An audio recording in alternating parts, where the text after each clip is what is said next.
Could I get a motion to return to regular session? Sarah moves, Marcy seconds, all in favor? Okay. All right, next item up on our agenda is the first Selectman's Report. Just a couple of things for me from my end.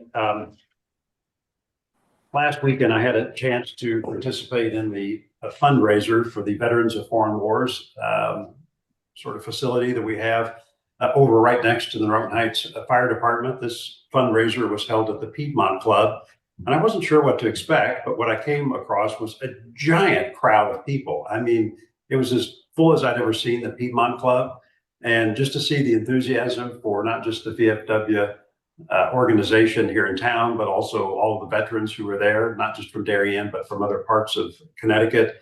They raised more than $12,600 at that event, and it was just glorious to see all the folks there gathered. So kudos to John Veazey and Sherrod Sammy and others that put in a lot of effort to make that happen. It was a great event, and I'm thankful for those two. One of the door prizes, or the raffle prizes, was lunch with the first selectman he's buying. And so actually it was John Veazey's son who won the raffle. So I will be taking him to lunch in Darien forthwith. So then later that day, I attended a presentation by the Greens Ledge Lighthouse team. So this is Tim Petty. If any of you have ever met him, he's part of the family that's led the renovation of Greens Ledge. And I've had a chance to go out and visit that a couple of times, and to see that completely renovated the way they did it, it's absolutely spectacular. And that's a dying breed of a building and architecture that is more than 100 years old, kind of late 19th century. But they've done a lot of work to raise money for that, and it's obviously over in Norwalk, but a glorious part of, I think, this area, and really fun to take a look at from the water. So I congrats to Tim and that whole crew for all the work they continue to do to ensure that's an enduring sea asset well into the future. The last thing I'd mention is that on February 18th, I was visited by the head of the Regional Water Authority in New Haven, along with their chief financial officer and the new president of Aquarium Water Company. They came by to see me to just debrief the recent acquisition of RWA of Aquarium, which, as everyone knows, Aquarium was an investor-owned utility owned by Eversource until Eversource decided to divest of that. The Regional Water Authority, which is a municipal simplified water authority up in New Haven, submitted the winning bid. And so they are a little more complicated than that, but they're merging and bringing in Aquarium into the Regional Water Authority fold, if you will. And so that's going to change things. I have assurances from them that the service and the water quality and reliability is something that will not be affected and will only, in fact, get better. But they were here to provide assurances that this acquisition will have no detrimental effect on the current customers of Aquarium Water. So more to come on that. If I see in any metrics that in fact turns out not to be true, well, they will definitely get a phone call from me. The process is that there are going to be some hearings with PURA, which is our public utility regulatory authority in Connecticut. So this is not a done deal yet. So we've still got some hearings and regulatory votes to go through, but they're certainly on track to complete that acquisition. So that's all I've got for the first Selectman's Report. Any questions? Okay. Next up is Board Liaison Reports. Sarah. The next Hanley Homes and Royal Building Committee meeting will be this coming Wednesday at 6 p.m. and it is a Zoom meeting. We have not met since our last meeting, so there's been no update. And the next Thriving Youth meeting will be in March, so there is nothing that's happened since January. Thank you. When is that? What do you know what day the Thriving Youth Task Force is? Yes, it's Thursday. I want to say it's the 19th. Forgive 3/19? me. It's always on a Thursday. Hang on one second. I've got it. If you think of it, would you mind sending me an invite? I wouldn't mind The listening to 20th, that. forgive me. The HHR meeting is on the 19th. Yes, of course. No problem. I'll forward it to you. Yeah, just because I've been to the mental health task force with Marcy, and I have an interest in just seeing what these different groups are doing to see if there's any efficiencies we could have. And Thriving Youth Task Force is something I'd like to learn more about. So sure. Thank you. No problem. Okay, Marcy. Mental health task force has not met since my last report, so I will get back to you. I think we have something on the calendar for end of March. So I'll get back to you, let you know. Okay, very good. Mike. All right. The Blight Review Board met on February 12th. We reviewed currently, we have 7 properties on the list.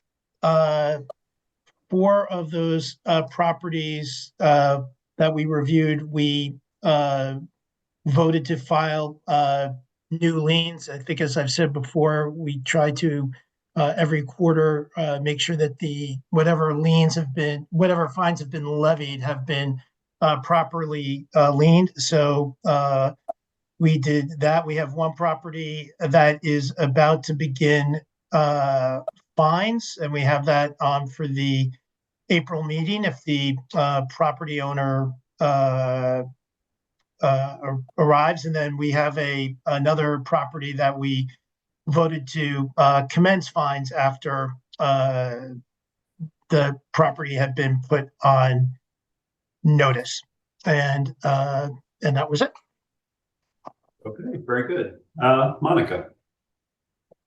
So GIAC is meeting on Wednesday, but this coming Saturday will be the 3rd community engagement, and it'll begin at 2:00 in the auditorium.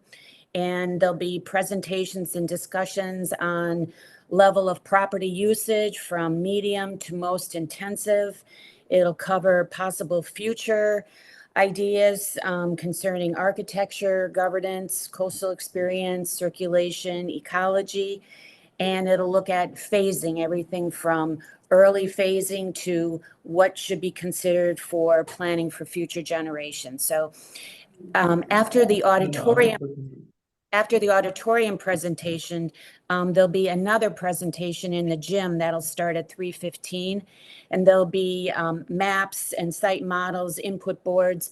But we're also really looking to have parents with younger children come to this event, and because kids like to have things to do, there will be a few different things. There'll be coloring, there'll be a scavenger hunt, and there'll be a story time that'll be hosted by the Darien Library. So we really encourage everybody to come out and join us. This is the 3rd of 4 community engagements. The last one will be in May. So this is really a great time for your voice to be heard. We will be launching the survey at 4:00 on Saturday, the 1st, and that will close, I believe, on the 23rd at midnight. We had a terrific response from the first. We had 2,374 responses. We had 1,573 people fill out the survey for the second one. And if you participated in both of those or neither, it doesn't matter. Each survey builds on the last, and I hope we see you on Saturday, and I hope that you get a chance to fill out the survey. Hey, Monica, the workshop on Saturday, is it sign up or just show up? No reservation. It's just show up. So there'll be a little, some snacks at the first session, and you can come to both, or you can come to one or the other. Really, whatever works for people. Okay, terrific. Questions for Monica? Okay, that wraps up our liaison reports. Next up is public comments. Jennifer, did anyone submit a request for public comment? No, they did not. But we do have one hand raised in our participants. Yes. Ms. Bueno, happy to recognize you for 3 minutes, and I will set my timer as soon as you start speaking. Good evening, Luz Bueno, 123 Hoyt Street. It is very concerning that the Board of Selectmen is approving $60 million vision plans for Great Island, while Jack Davis and Jim Pellin give the Board of Education a guidance that underfunds our schools and will result in teachers being fired, especially for the little kids classes. which will now be up to 24 kids per class without an assistant teacher. Is it the approval of the vision plan part of a plan to add something into the budget? Is that the Great Island Committee wants even more money than the millions they already have spent on dozens of signs, contracts, and consultants? Jack Davis and Jim Pellin imposed a guidance to the Board of Education. Is there a guidance for the Great Island? Or is it just whatever Monica McNally wants? Thank you. Thank you.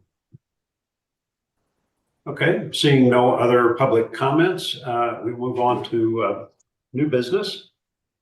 So first up is to discuss and take action on a request for an appropriation and bond authorization for the replacement of the retaining wall at Norton Heights Fire Department. Jennifer.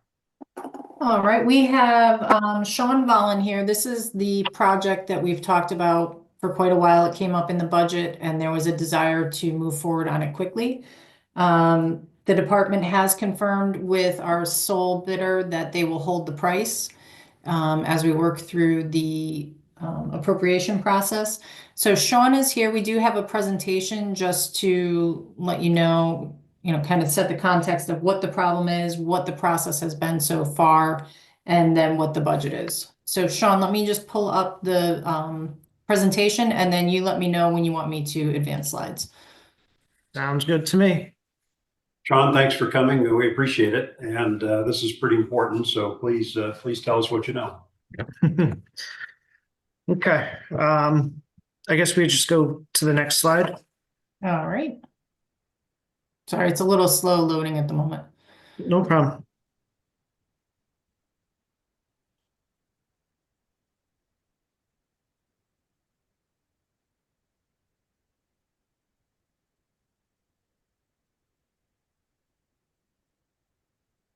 Jennifer has Windows version 1. We'll upgrade her. All right, there you go, Sean.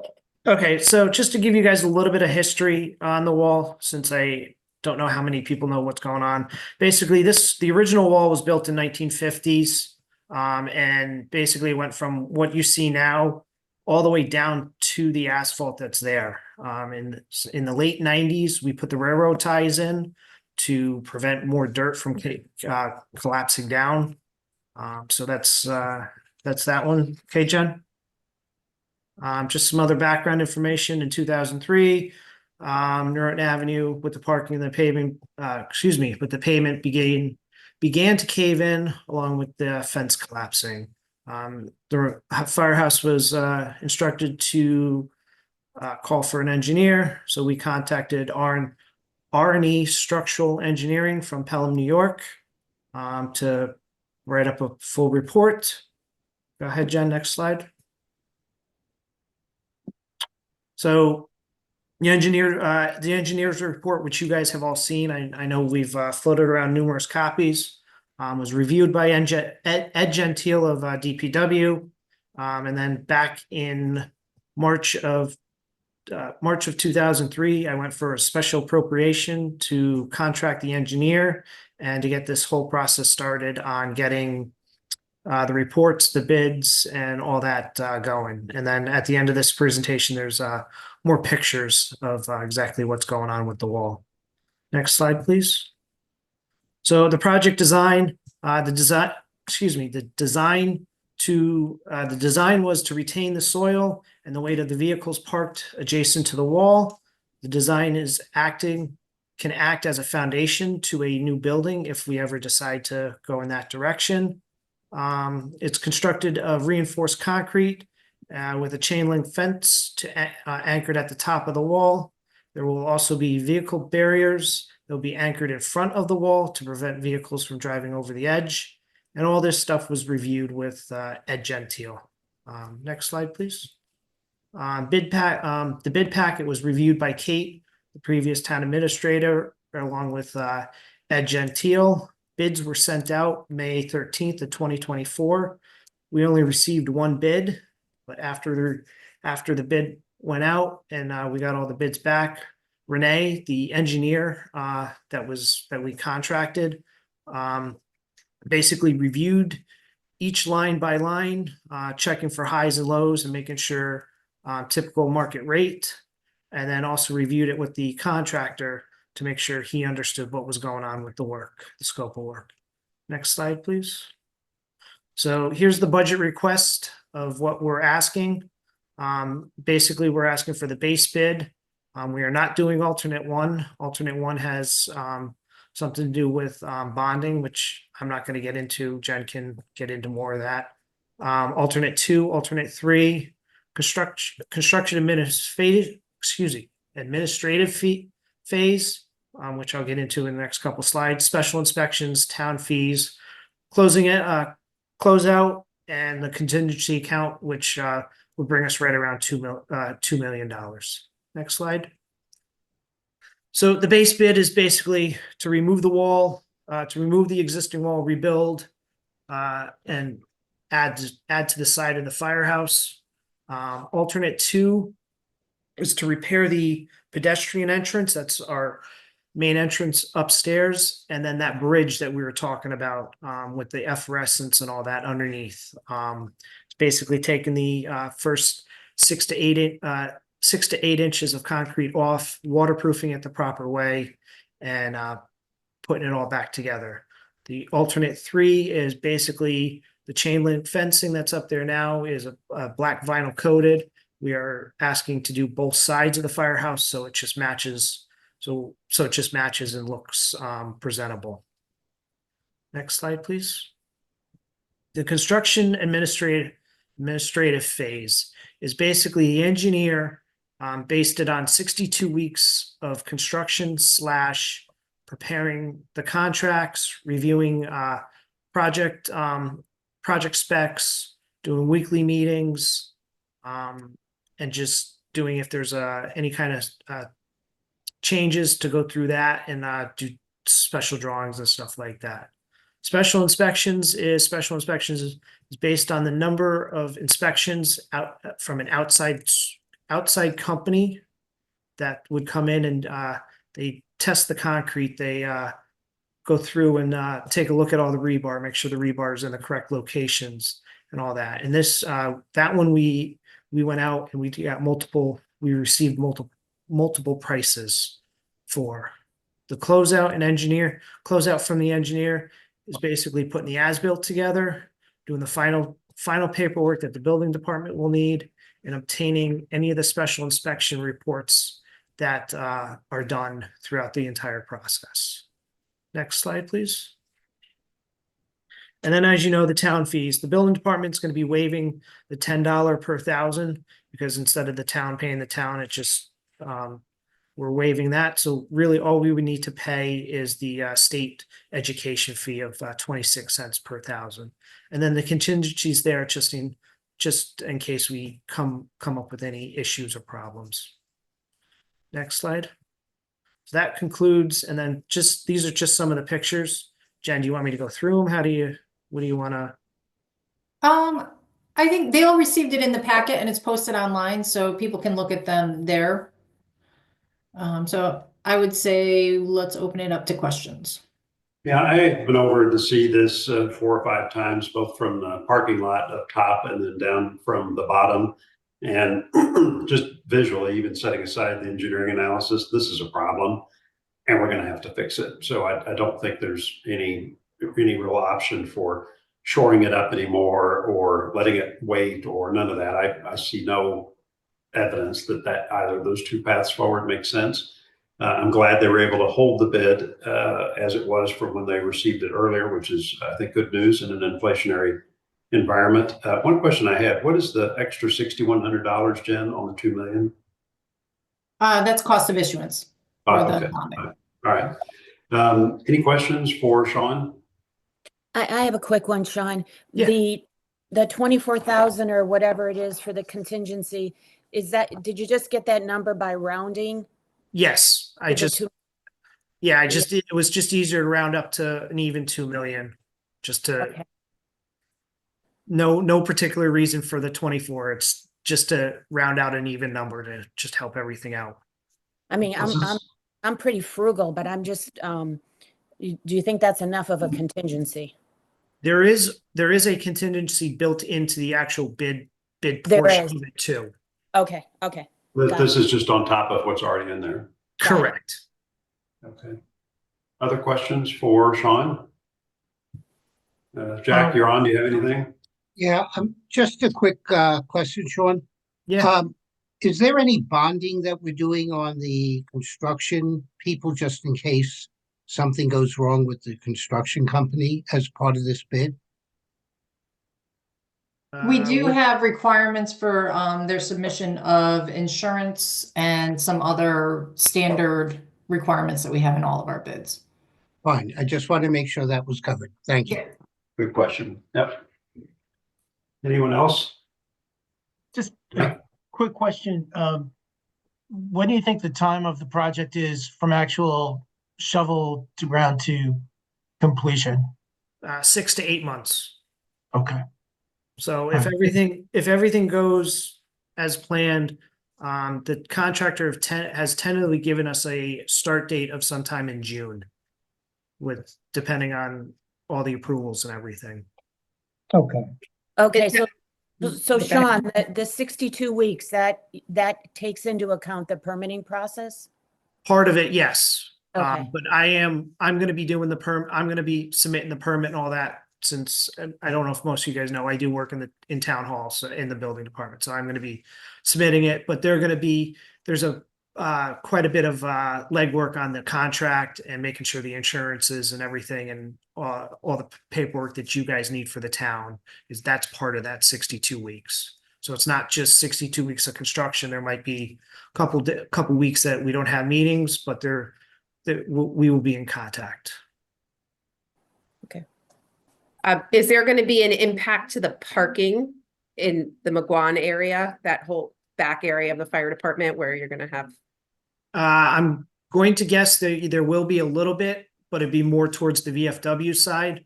We're going to try and keep 95% of that 95% of the parking lot open as best as we can. It's Okay. just going to be, if you're facing our building to the left, right next to the VFW. So. Okay. Hey, Sean, I have one more question. What would you say the life expectancy for this wall will be? I believe I put in my the 100 years, 100+ years Okay, is what was in what the engineer sent me in an email. okay. Sean, one other quick question regarding the parking lot in the back. Since Norotan Heights is for several of us a voting district, will this affect the construction of the parking or using Norotan Heights for the next election or the one after? It might actually affect it a little bit with the handicap ramp. That might be the only thing, and we will look into that and figure out what we need to do. That might be the only hiccup we have That's a good question. We'll make sure the registrars are on top of that. So if they need to change venues, I think they can have time to do that. I Okay. appreciate it, Sean. Thanks. Yep. Sarah, go ahead. Apologies if this has been asked and I had stepped away for a quick second. On the proposal, there's a page called budget and there's a listing for town fee. If you've already covered this, my apologies. Building department will waive the 10 per 1,000. That's great. I know that you work and we appreciate it. Project will require payment of the state education fee of 26 per 1,000. What state education fee? The building department education that we have no control over. That basically is for our education to be it's something with the state. Jen might be able to answer that better than I can. I just know that certain town projects, you can't waive that state fee. Right, we can't waive that for anybody. It's a state requirement on all building permits. And so we collect it on behalf of the state, remit it to the state, and then it's used for education of those who work in the building inspection field. A lot. It's 26 cents per $1,000. Right, but for it's a Yep. $2 million project. Yep. Other questions? Okay, can I get a motion to recommend to the Board of Finance a resolution appropriating $2,006,100 for costs associated with the Norton Heights Fire Department retaining wall replacement project, and authorizing the issuance of bonds and notes in the amount of $2,006,100 to meet said appropriation. Mike moves. Monica seconds. All in favor? Okay. All right. Thank you. John, appreciate it. Thank you. Thank you.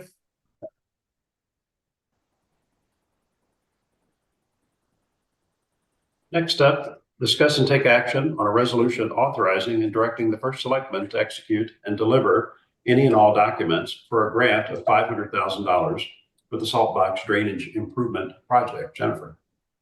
So Representative Tracy Mara put forward a request for $500,000 for drainage improvements, our planned project for the Saltbox area. She put that forward to the Bond Commission, and the State Bond Commission approved that funding on December 20th.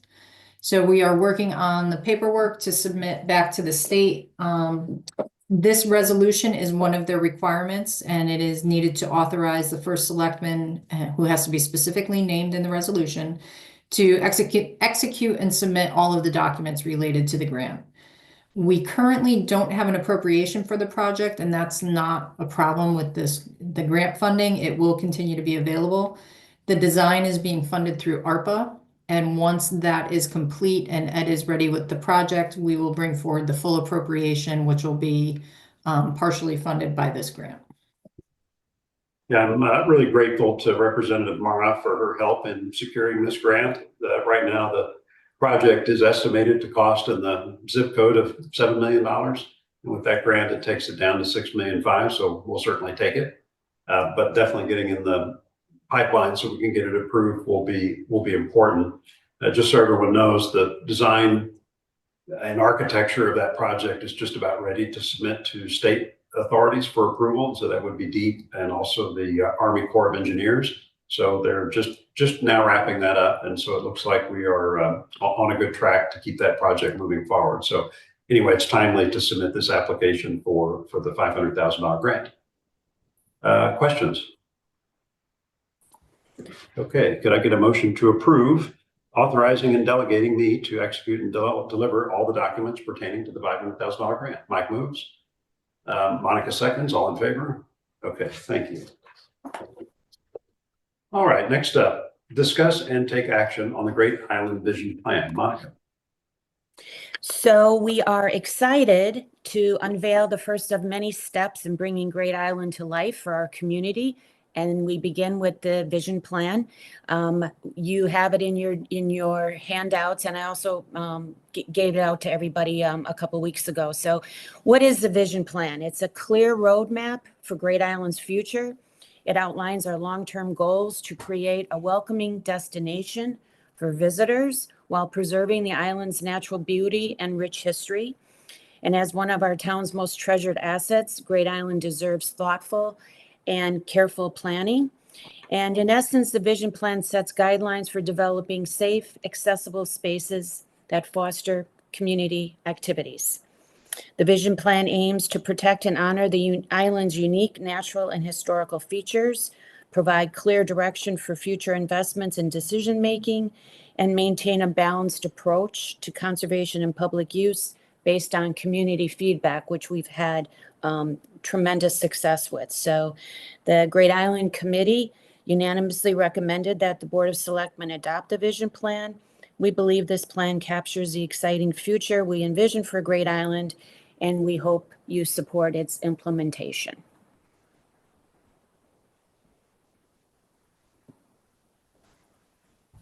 John, you're muted.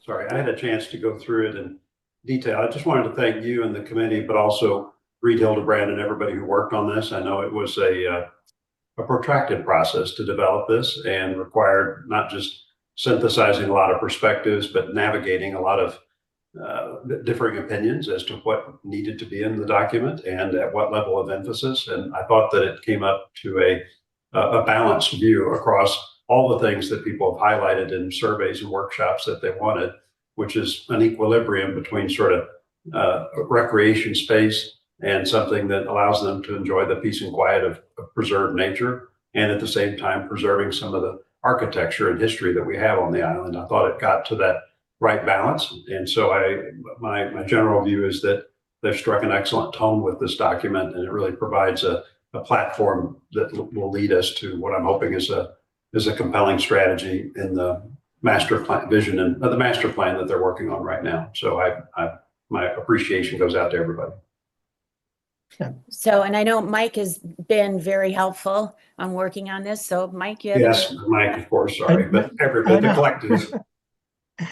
No, I just wanted to point out, and of course, I haven't been able to do the math, but between the people at Reed Hildebrand, the amount of work that they put into this, the amount of work that the members of the committee, the amount of hours and the multipliers, and special shout out to our our at-large members who have been taking on sort of specialty roles and really becoming experts. I mean, Mark Adeletta is obviously in the RTM, but Bruce Ferguson and Dan Kolakowski, Jeffrey Table, and Kip Vesey, our resident members, have really done a phenomenal amount of work, great work, product, and we're lucky to have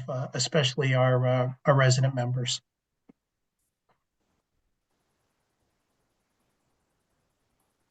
I just want to add a huge thank you to Great Island Commission. I think, 3 years ago, I think it's almost 3 years ago when we purchased this property, our conversations were always about this being the vision of the town. And I think this commission has done a tremendous job in being transparent, allowing so much public input, so much meetings and open forums and community engagement. And I think what we've come up with and what this committee is deriving is absolutely a reflection of what the town wants. So I appreciate that. I know it's been hard work. I know there's been all kinds of road bumps that you've hit along the way, but your work has been phenomenal, and I'm really excited to be going on to the next phase of this. So thank you both, Monica and Mike, for all the work you've done on this committee.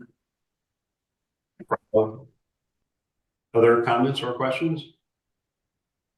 Okay, could I get a motion to approve the Great Island Vision Plan as submitted to the Board of Selectmen by the Great Island Committee? Monica moves that. Second, Marcy seconds, all in favor? Unanimous. Thank you very much. Thank you. Okay. Next up, discuss and take action on request to approve the annual sidewalk sale. Jennifer.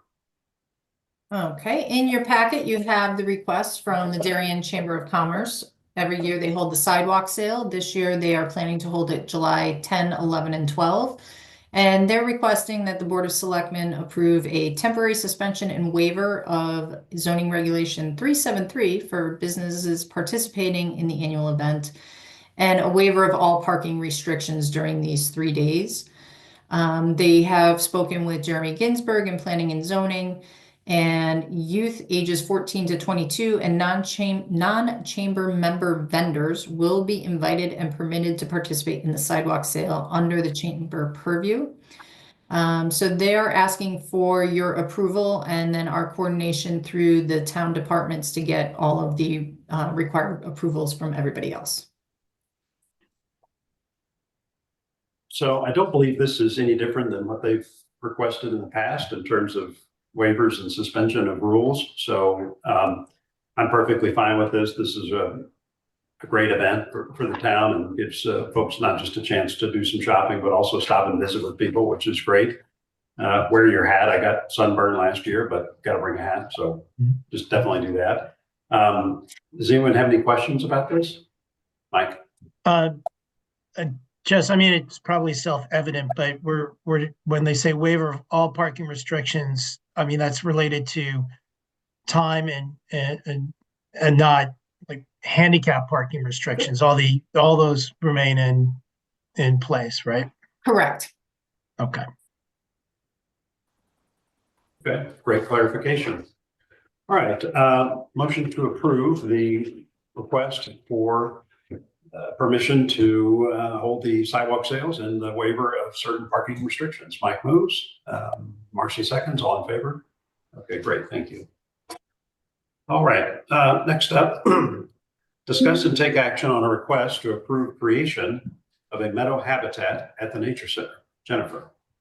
You have the request in your packet. The Nature Center wants to create a meadow habitat on the hillside just below the parking lot. So they're looking to have a couple of small paths meandering through the meadow. They're looking to do a lot of planting of native and adaptable grasses and perennials. They are looking to do this. It'll help manage and slow down the flow of water from the parking lot and that runoff. They've had some erosion on the hillside, so it'll help to stabilize that. And it'll be a nice habitat for pollinators and other wildlife. Per their lease, they need your approval to do this modification. So they've identified the location. They're seeking the town approval. In your backup, they have the list of expected plants, and they would like to begin doing this in April. Okay. Sarah. Oh, sorry, February to April. Okay. Sarah. My only concern is, will any of this be affected by any possible work done on the pond? Will there be any need to, we talked about having drainage, I'm sorry,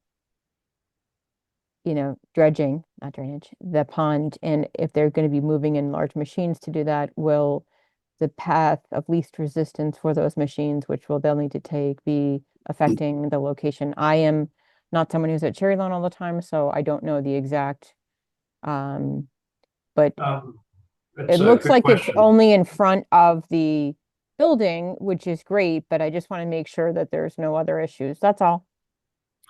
Good question. I went down and visited them on Friday and got a tour of the exact spot. So if you go up past the entrance into the parking lot, and at the far edge of the parking lot, there's a sloping down meadow that's right between the parking lot and the back terrace there. That's the area that they're talking about. And so then no, it's not going to be. It's a good point, but the dredging people would have to actually go all the way around the building. Right. Then good. That's my only but concern. We're good on that. So just to be clear about the approval process for this, Jennifer, anything worth discussing there?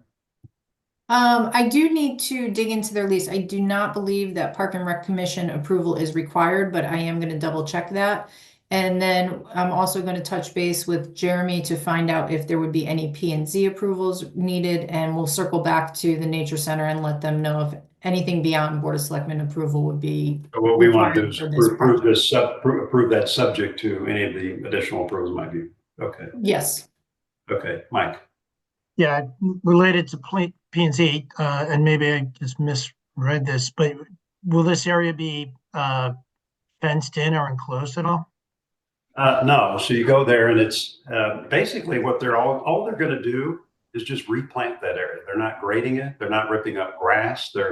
They want it to be natural and create a kind of pollinator pathway, if you will. And they've got a whole selection of native plants, as you see in their plant list there in step 3.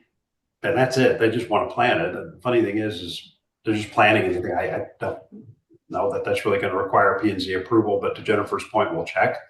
But it's a pretty simple project and really just creating something that's as natural as possible. So no.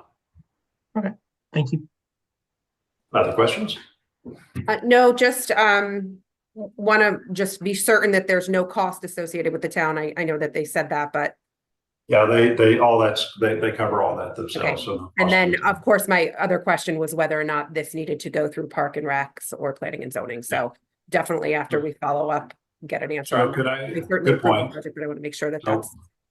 Why don't we do this? Could I get a motion to approve the creation of the meadow habitat at the Nature Center, subject to any other approvals we may need from Parks and Rec, Planning and Zoning, or other town bodies?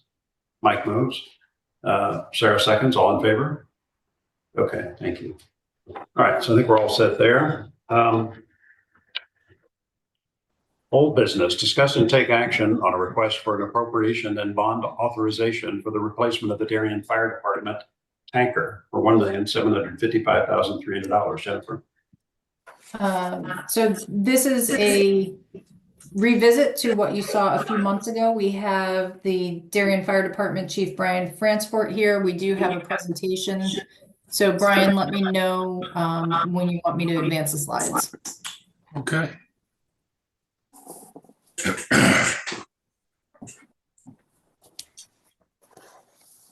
And give me 1 second with my Windows 1 to share my screen.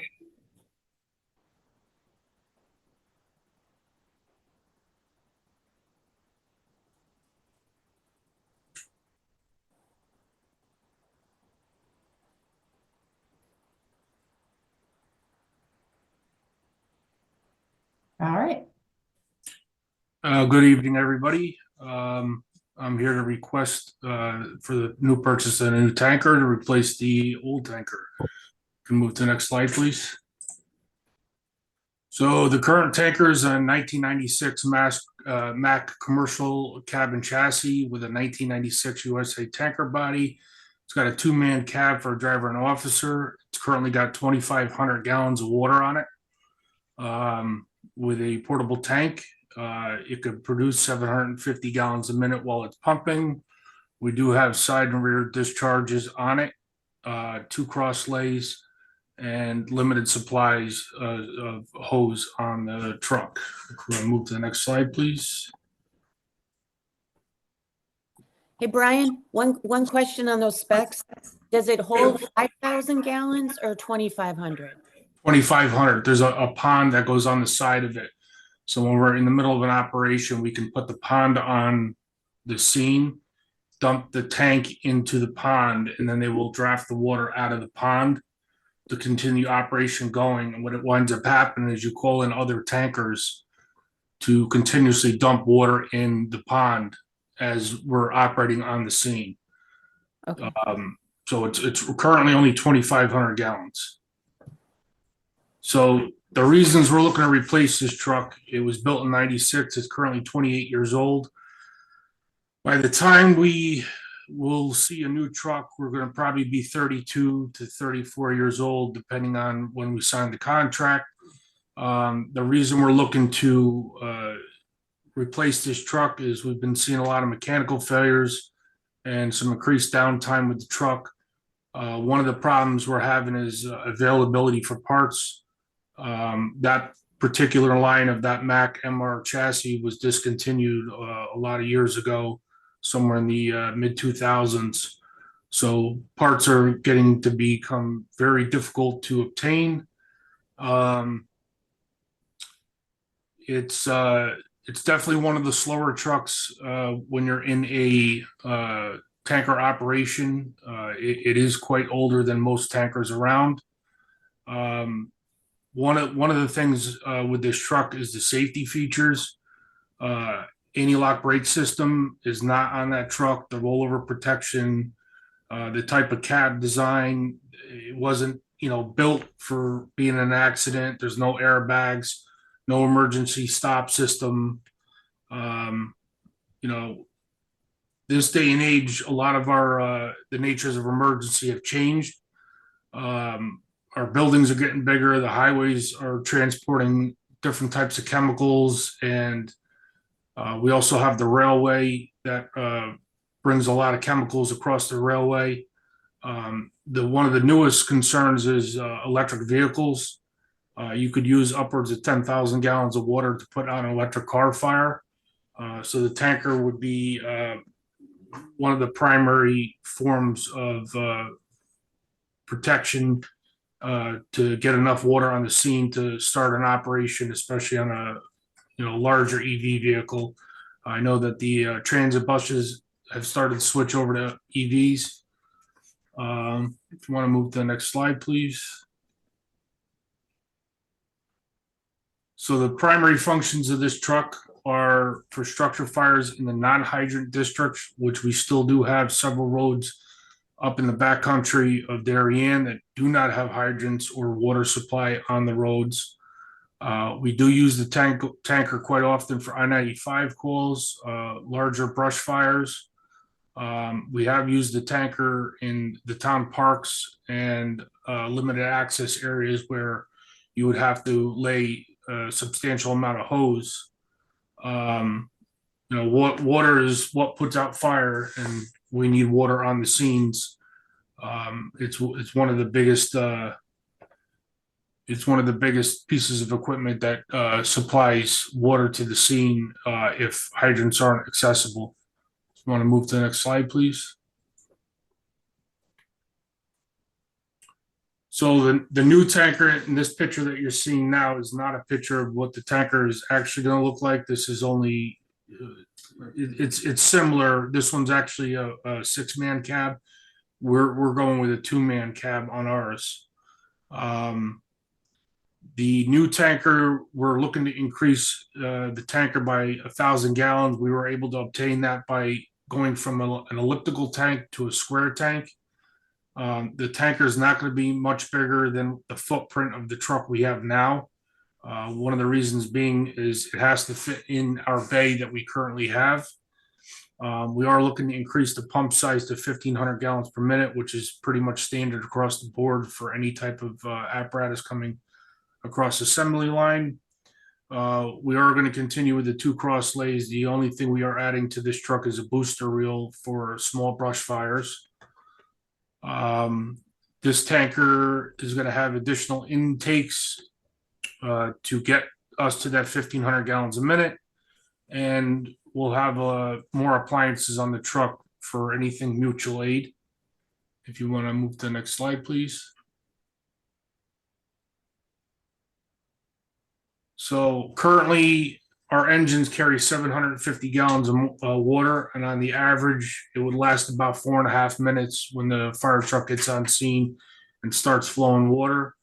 With the new tanker, looking at about 21 minutes of water flowing before it needs to refill. The current truck does not have a lot of the safety features that the new truck will. The new truck, all the trucks that are designed that we're getting have high crash safety ratings. So when we take it on I-95, the trucks are designed to take a severe impact by larger trucks. So if it was involved in an accident on 95, this is definitely going to make everything safer for the firefighters out on the scene. If you want to move to the next slide, please. So we're looking at $1,750,000 for the tanker. It is a $50,000 increase since we originally went out to bid for this. Included in this is a $70,000 engine contingency that we are unable to determine how much the motor is going to cost right now, and this is all based upon emission standards. So we're unsure about that. There is $18,000 of equipment that's included on the truck. One is the portable pond, which is standard on all tankers. The intake gate, the hard suction tubes, if you have to draft out of a pond to get water in an area that we don't have hydrants, the booster reel for brush fires, and then we have elbows and small parts for, you know, adapting to different hose types. Some of the other equipment that's included in this price is the radio equipment, $25,000 for the portable radios and the truck radio. We're looking at about $12,000 for hose, $11,000 in nozzles, $15,000 in adapters and other appliances. That would allow us to connect the hydrants in other towns that use a different style connection at the hydrant. And then small hand tools, you're looking at about $5,000. So we want to move to the next slide.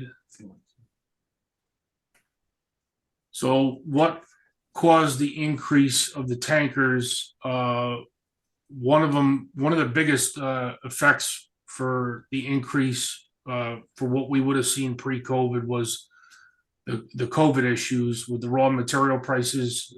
They almost doubled on us. Third-party components, you know, the increases on the price and the delivery delays. In 2020 to 2022, there was a 50% increase in the order volume, which is what made a 4-year gap to be able to get the truck. We used to be able to get the trucks in about 1.5 to 2 years. Now there's a 4-year delay, and that hasn't let up at all. So some of the issues with the fire industry, 2/3 of the fire apparatus market is owned by 3 publicly traded corporations. In the last 5 years, the corporations have acquired and consolidated an alarming majority of the manufacturers, reducing industry capacity and competition. 2 of the largest corporations have $4.2 billion and $5.3 billion in backlogs on apparatus orders. It's getting difficult to place orders and get something in a timely fashion. And then the last slide is thank you for your time, and I'd like to open up any questions. Yeah, you'll recall that we tabled this before when the initial price estimate of $1 million was a lot less than what it turned out to be, the $1.7 million that we looked at last spring. Since then, they went out and reconfirmed all this, as you've seen, and have gotten the revised bid for this slightly higher, but have done this additional research that shows the problem in the business, which is consolidation as well as raw materials, skilled labor, all of that that's led to the astronomical costs that we're seeing right now. And but more importantly, as part of that process, I've been working with the Fire Commission, and including Brian, who sits on that, as well as Sean Murphy, who chairs the commission, and other chiefs and members of the other departments, to take a step back and look at our vehicle replacement list and strategy. And so in the coming months, they're going to come up with an objective set of measures, which they largely have right now, but just to codify that so that the Board of Selectmen can take a look at it and use that as a guideline or guidepost for helping us determine that a vehicle replacement is actually necessary based on facts and observations about the existing equipment. I think if we have something like that, it'll be a lot easier to say, well, here we are, this vehicle needs replacing, and that determination is made by a set of objective criteria, objectively measured, that we've all stacked hands and said that's what we want to measure. That's also going to give us a chance to just look at the vehicle replacement schedule going forward and get to better decisions on that. The other thing we're going to try to introduce is that you'll notice in the presentation, Brian made a distinction between sort of order date and delivery date, which now is a problem. And so some of these vehicles that are older, we might be getting to the point that they need to be replaced, but by the time, if we wait until we get there, we have a vehicle that might be inadequate for upwards of 4 years while we're waiting on the new vehicle to be delivered. So we're going to try to get to a plan, both the list itself, when to order and when we take delivery. Since it's a COD delivery process, we're going to try to introduce that thinking and make that more clear as well. So more to come more broadly on our vehicle replacement strategy and criteria, but I just wanted to mention all that. Questions for Brian? Mike? I do have one thing to add. Thank you for doing all this work, and thank you for the presentation.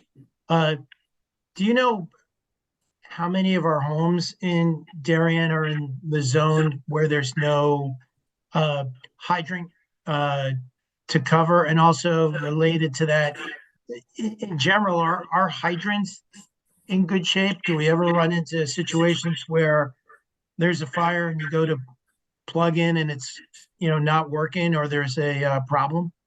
Absolutely. I don't have the actual amount of homes that are in the non-hydrant district. I just know that everything up by Stephen Mather and a few roads down south of that, there's no hydrants up there. And then as far as hydrants go, they do fail, especially in the winter. I do talk to Aquarium quite often, and we do have hydrants that freeze up when we get these colder temperatures. So that can be a problem. We do have hydrants that they're annually tested. We do have a contract with Aquarium to continuously test and repair the hydrants as necessary, but we do come across hydrants that malfunction during the operations, and we may have to move down a little bit farther to the next hydrant, or you regroup and we call for a tanker task force and start calling all the neighboring towns to bring in additional water supply. Dorchester, we had a fire up there, and we deployed the tanker task force for that. We had Norotan Heights' tanker up there, our tanker, and several tankers from Stanford to extinguish that fire. That was a few years ago. Thank you.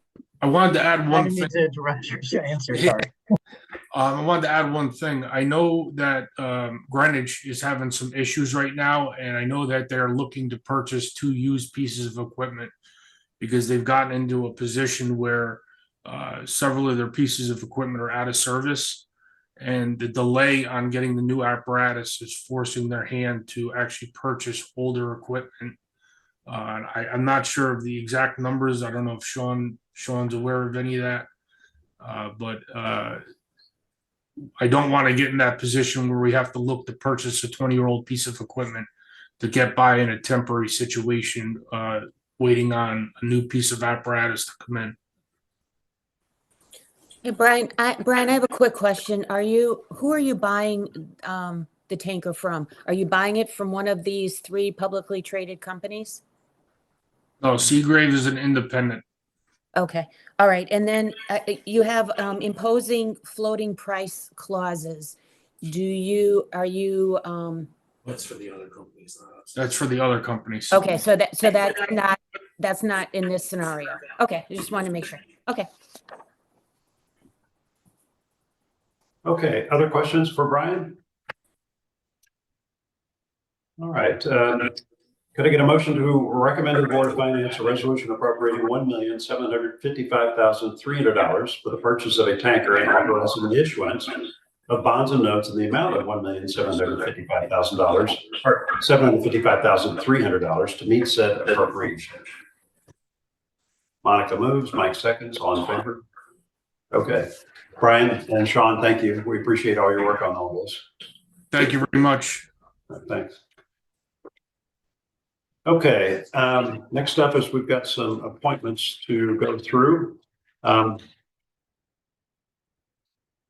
going to appoint a number of folks for a variety of commissions, and I'll just run through this. So the first up is to reappoint members to the Environmental Protection Commission. So this will be to reappoint Bill Wright and Eric Yostin to the EPC for terms expiring on June 30th, 2027.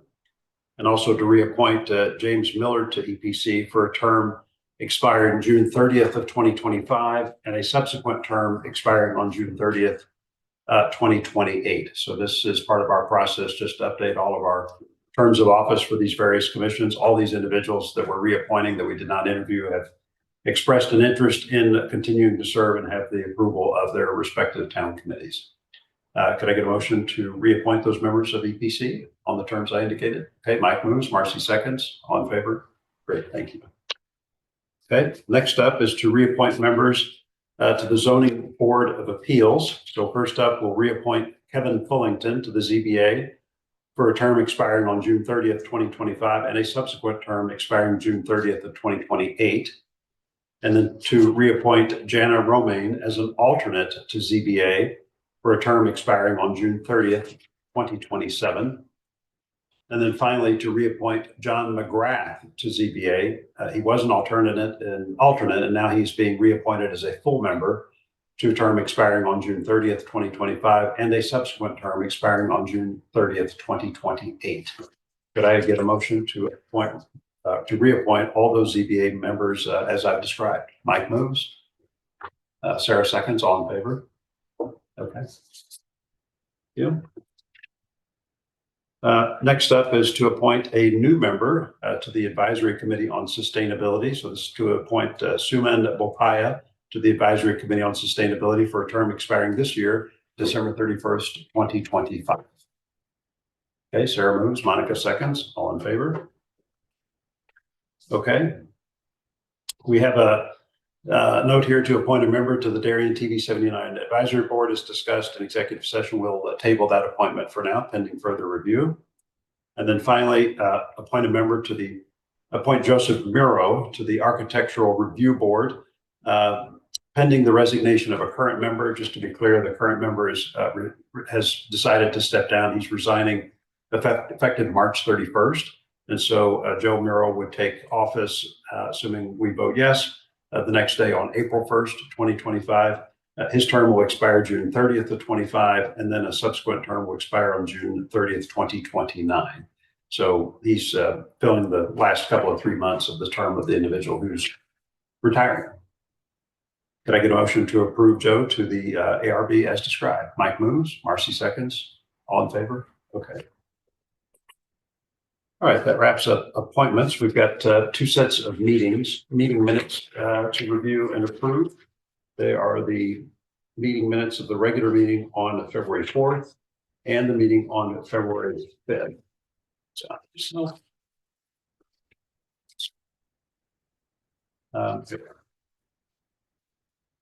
I did not have any changes to these minutes. Did anyone have any changes or edits to either sets of minutes? All looks good. They're pretty short.